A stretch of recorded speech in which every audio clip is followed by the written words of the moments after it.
Okay, good morning. I decided to do a phone video instead of computer one because of the audio.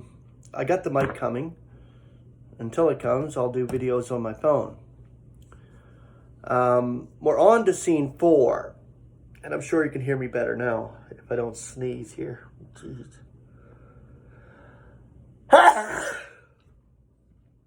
Springtime allergies.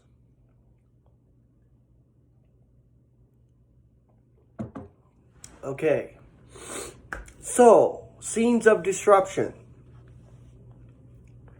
Okay, you got to picture it. There was a downcasting in that first eon that ended the first eon. A disruption, a katabole. Katabole is the Greek word. It means downcast. So a disruption. This has to do with the celestial realm and the rebellion that happened there. Satan's very crafty.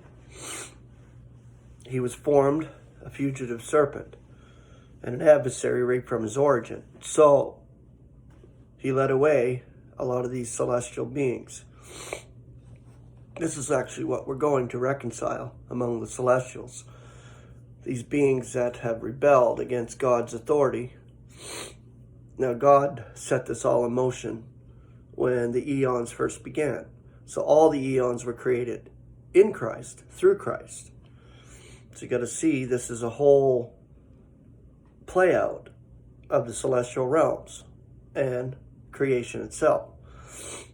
So the scenes that I'm describing are excellent in the sense that this is what happened. This is what the play, when the play actually took place in that first eon until the disruption. So this is an explanation of the disruption. The orderliness of creation has been superseded by disruption and chaos. So you got to picture it. Light has given way to darkness. Positive creation seems to have surrendered to purposeless desolation. What has happened? What is the reason for this? There can be no doubt that the devastation described in Genesis 1:2 was the outcome of a previous rebellion among God's celestial creations against his authority, which he had vested in the Son of his love. It can be taken as an axiom that Satan will always attack God's purpose wherever he sees it revealed. The morning stars and sons of God may have sung in jubilation when they saw the foundations of the earth being laid. But there seems little doubt that many of the celestial beings, deceived by the adversary, would have gloated with unholy triumph when they saw the chaos wrought in the earth, as a result of the disruption which brought the first eon to an end. Human beings didn't exist in that first eon. Let us be quite clear upon one point. The disruption was not forced upon God, but was an essential and planned feature of his purpose. God does not leave it to the adversary to determine the means by which each eon shall come to an end, nor the moment when this shall occur. He himself brought about the judgments of Noah's day, long after the decadence of the second eon had been started by Adam's transgression. He will bring about the judgments at the close of the present eon and the judgment of the great white throne at the end of the next times, and eras are ever within his own jurisdiction.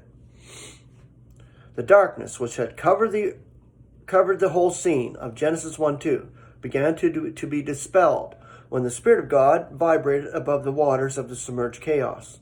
Darkness is the evidence of alienation from God, and the partial reappearance of light signified the first steps toward reestablishment of communion with God.